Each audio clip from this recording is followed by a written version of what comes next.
You are listening to the Aging Starts Now podcast, where it's all about responding with confidence to the legal, financial, and personal challenges created by a disability, unexpected illness, or aging in general. Join us weekly as elder law attorneys Barbara McGinnis and Chris Johnson, along with other members of the Johnson McGinnis Elder Care Law and Estate Planning team, talk about the tools, techniques, strategies, and services that will make the elder care journey easier for everyone involved. Get ready, because aging starts now.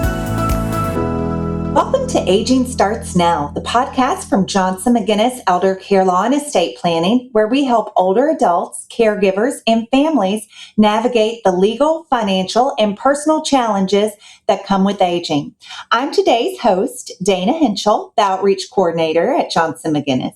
And today we're talking about something every older adult and caregiver deals with, but few people truly understand, and that is passwords. From banking and healthcare portals to email and social media, our lives are increasingly online. But how do you keep your information safe without driving yourself crazy trying to remember dozens of passwords? Joining us today is Jim Hughes with Senior Risk Solutions, and he helps older adults and families protect themselves from cyber threats and identity theft. Hi, Jim. Thank you so much for joining us. Thanks for having me, Dana. I look forward to our conversation today. Same here. So why is password security such an important topic for older adults today? Good question. Well, the reason for that is that millions of websites require a password and not another form of security. So seniors we weren't raised with when passwords were part of life. So there's been no training in digital security. And that's what I'm trying to elevate, if you will, in my work. And that is to inform the seniors, because they are such big targets for fraud to the tune of they're losing $13 million a day to scams online, identity theft, and digital exploitation. Oh, wow. So many people use the same password for everything just because it is easy to remember. And I fall guilty of that as well. Do you really need a different password for every account? Yes, and the answer is caused by this: the development of you'll hear me use this word, credential stuffing on the internet has gone to high levels of science, and so it's imperative that you have a different password for each of your the websites that you attend or the apps that you use, and certainly any financial accounts that you have, like banks or investment firms, etc. So I'm trying to change that mindset, Dana, for the seniors, because today is different. We're in a new world. And so I'll start with my phrase of security is not convenient and convenience is not secure, which means that we have to take on new behaviors in order to protect ourselves, one of which is to have a separate password for each account. And I usually get seniors responding by saying, well, I can't produce a large enough password that I can remember. And I teach that in my Strong Passwords Made Easy Ultimate Guide, which I'll share at the end of this. So a simple password is very easy to crack, and I'll explain that as we go forward from here. Right. So yes, we need an individual password for each account. Right, because I guess if one is compromised, then it's not just that one account that's compromised. It's all your accounts are compromised if you have the one password, right? Absolutely. And then, of course, your life could be ruined. And I've got example after example of that actually have occurred right here in Middle Tennessee as well. Wow. Well, what actually makes a password strong? Is it its length, its difficulty? What? Good question. Believe it or not, Dana, the number one password still used in America is the word password, which is insane, of course. But what makes a password strong is its uniqueness. And you make it unique by the following. You use uppercase, lowercase letters, symbols, and numbers, and no words in your password. No words at all. I emphasize that. I'm repeating myself just to make sure and to emphasize that. And you must have, in order to protect yourself, 16 characters or more. And the complaint I get from senior centers that I speak in front of, and I do a lot of speaking in front of senior organizations, is that, oh gosh, I can't produce a 16-character password that I can remember and without any words in it. And so I teach how to do that to as many people as I can get in front of. And to answer your question, the marker is 16 characters or more. For example, my bank account, to get into my bank account requires 22 characters, and there are no words in that.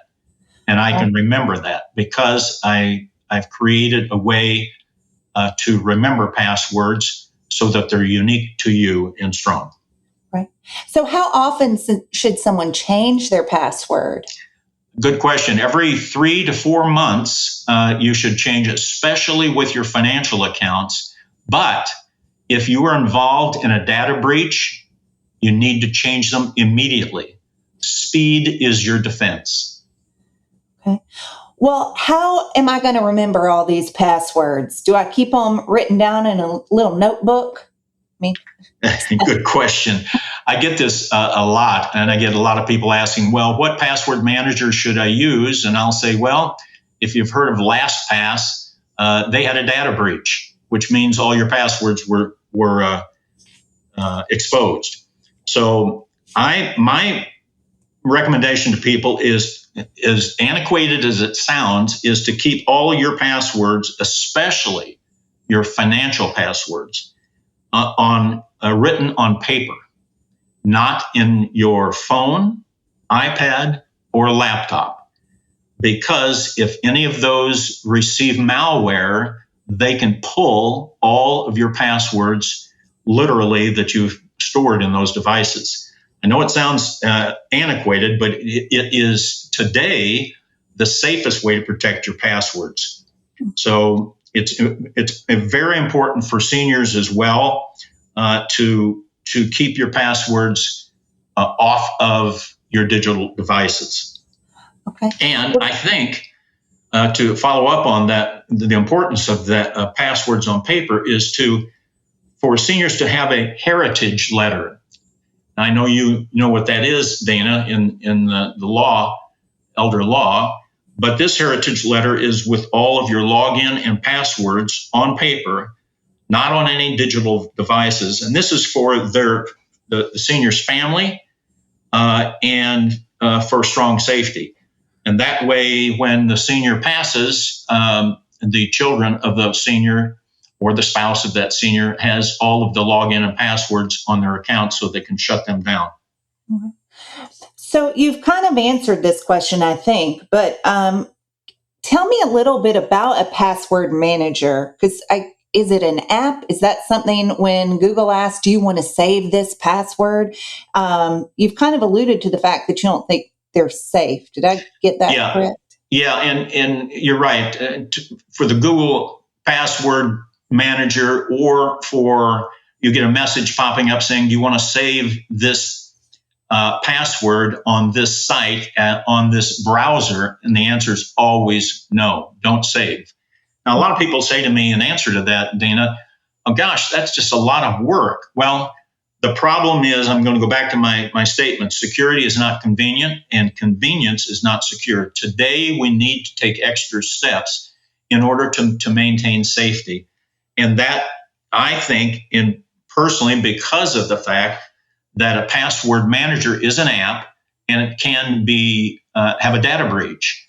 And if there's a data breach, then all of your passwords that you've put into that manager are breached, and that means you got to change them all again.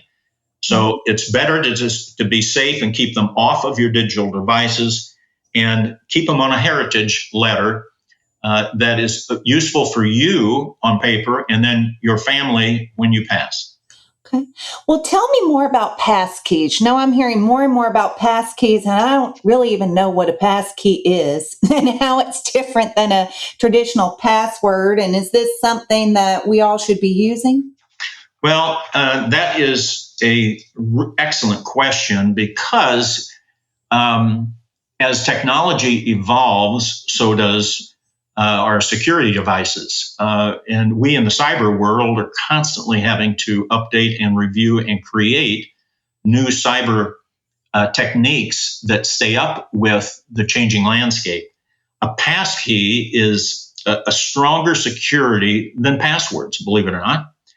A passkey is a secure digital credential that allows you to sign into a website or an app without typing a password. So instead of a password, you can use a fingerprint, or you can use a face recognition, or you can use a PIN that's on your device, or a secure key. And yes, if the senior is comfortable digitally, Dana, they should use a passkey. It's stronger than a password. But as I said earlier, millions of websites today still require a password, and they don't use passkeys. So to keep the senior from being involved in something that they're not even aware of, it's just best to have a strong password created in any place that they can set up and that they feel comfortable with.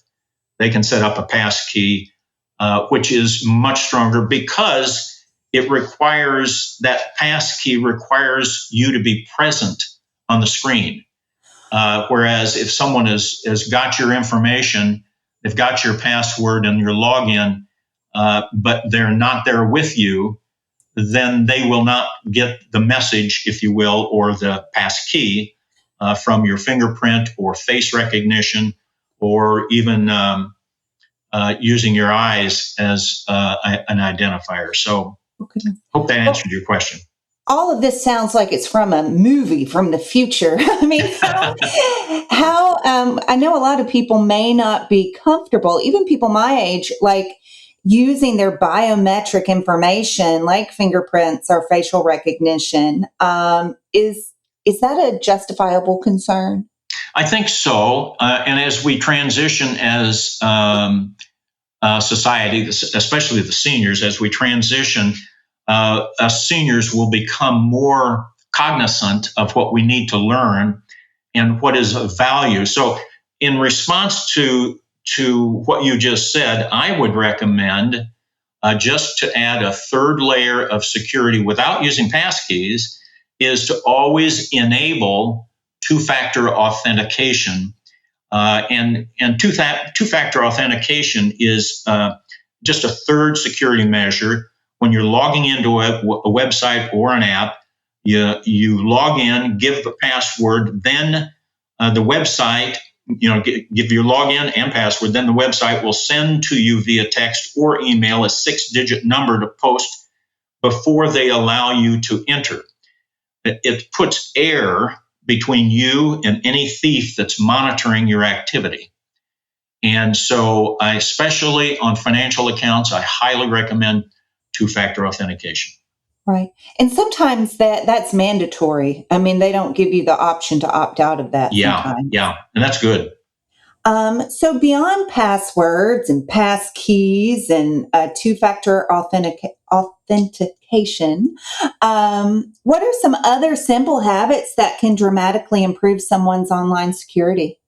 Well, I've got a list. This is not a complete list, but it's some of the things that I see on a regular basis that are really, really important. Number one is never, ever, ever give anyone, and that's anyone, even if it sounds like your son or your daughter or your husband or your wife, never give an inbound call to you looking for money. Never give any money to anyone without verifying their identity. So what that means is somebody calls you and says they're from the circuit court of Davison County. That doesn't mean that they're real, and probably they're not. And they're looking for you to pay a fine for not showing up for jury duty. So never give any money out over your phone, iPad, or laptop to anyone without first verifying their identity.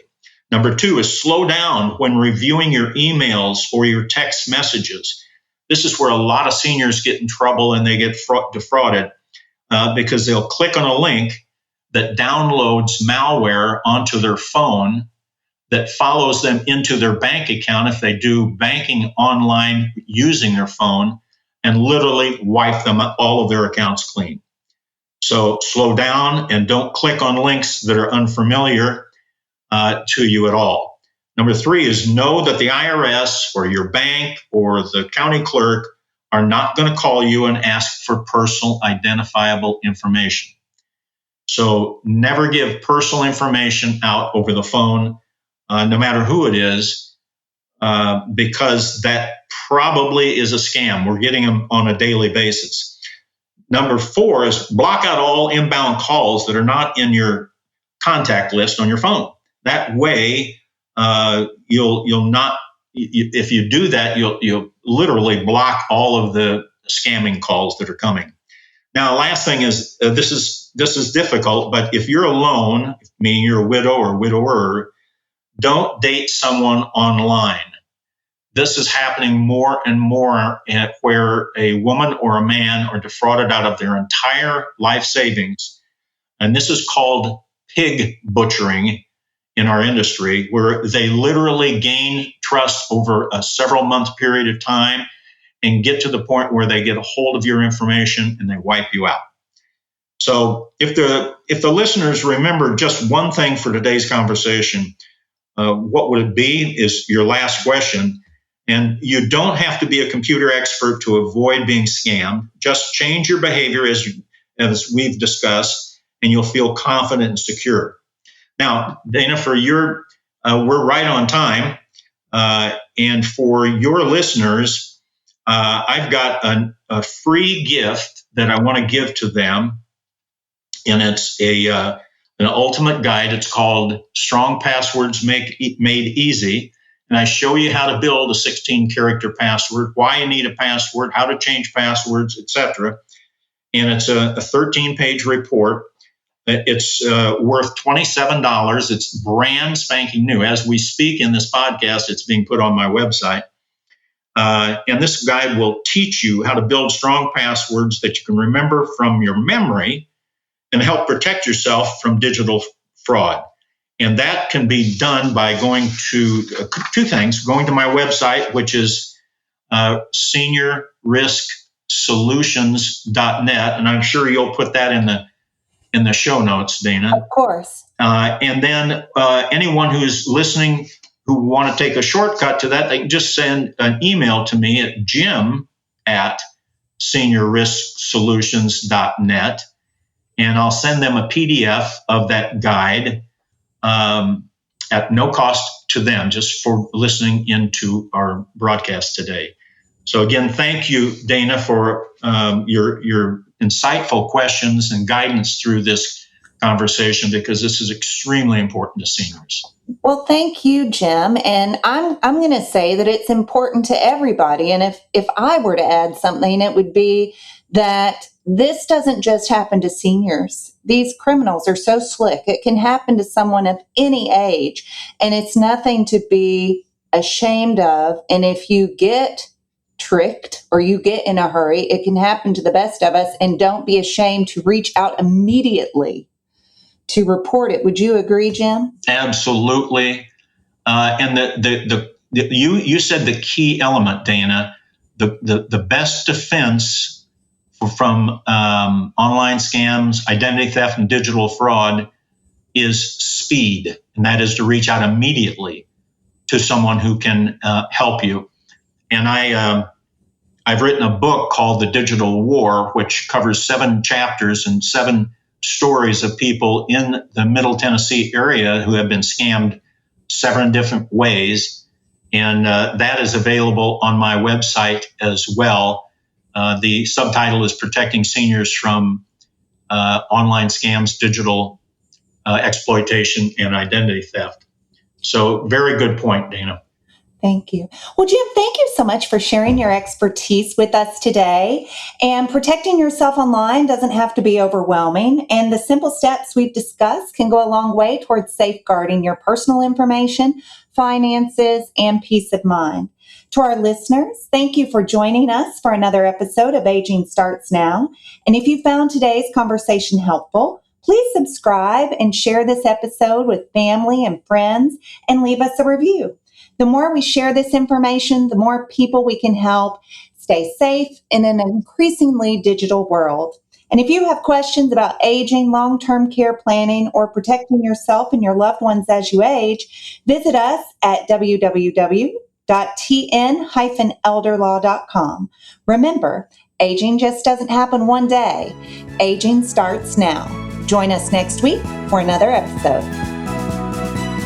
Thank you for listening to the Aging Starts Now podcast. For more information about today's show, visit tn-elderlaw.com, click on the Free Resources tab, and then click on Aging Starts Now. You'll find the show notes there. And while you're at it, why not check out all the free resources available at tn-elderlaw.com. Document downloads, the Johnson McGinnis blog, educational videos, informative articles, helpful links, a TV show, and more. It's all there, free for the taking. If you enjoy listening to the Aging Starts Now podcast, please subscribe, rate the show, or leave us a review. It's easy to do on whatever app you use to listen. We would love your feedback on the show. Aging Starts Now. We'll be back next week with more candid discussions about the challenges created by aging, disability, and unexpected illness.